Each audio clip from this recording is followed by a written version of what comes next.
Hello guys, మనకి ఐపీఎల్లో ఒక ఆనవాయితీ ఉందన్నమాట. అదేంటంటే మనకి ఒక 4 టీమ్స్ మరి ప్లే ఆఫ్స్కి క్వాలిఫై అవుతాయి కదా. సో మరి ఫస్ట్ టూ టీమ్స్ వచ్చేసరికి క్వాలిఫైర్ 1 ఆడతాయి. దాని తర్వాత సెకండ్ 2 టీమ్స్ వచ్చేసరికి ఎలిమినేటర్ ఆడతాయి. మరి ఈ ఎలిమినేటర్ ఆడిన టీమ్స్ ఇప్పటి వరకు ఎప్పుడు కూడా కప్పు కొట్టిన సందర్భం ఎప్పుడు కూడా లేదు. ఒకే ఒక్క సందర్భంలో, అది కూడా 2016లో ఆర్సీబీ మీద అప్పుడు ఎస్ఆర్హెచ్ కప్పు కొట్టింది.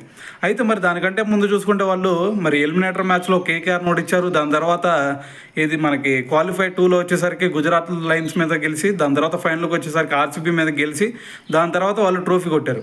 సో అయితే మరి ఆ రికార్డు ఇప్పటి వరకు మరి ఎవరు కూడా బ్రేక్ చేయలేపారు. సో మరి ఈ సీజన్లో చూసుకుంటే ముంబై ఇండియన్స్ ఏమన్నా బ్రేక్ చేసిద్దాం అనిపించింది. ఎందుకంటే వాళ్ళు ఎలిమినేటర్ మ్యాచ్లో చూసుకుంటే గుజరాత్ టైటన్స్ మీద గెలిచారు. దాని తర్వాత కూడా పంజాబ్ కింగ్స్ మీద కూడా గెలిచే సినారియో క్రియేట్ అయింది. సో దాని తర్వాత చూసుకుంటే మరి పంజాబ్ కింగ్స్ వాళ్ళని చిత్తు చేసేసింది. సో దాంతో మరి ఎస్ఆర్హెచ్ క్రియేట్ చేసిన 2016లో వాళ్ళు క్రియేట్ చేశారు ఈ రికార్డ్ని. సో ఈ రికార్డు ఇప్పటికి కూడా పదిలంగానే ఉందని చెప్పాలి.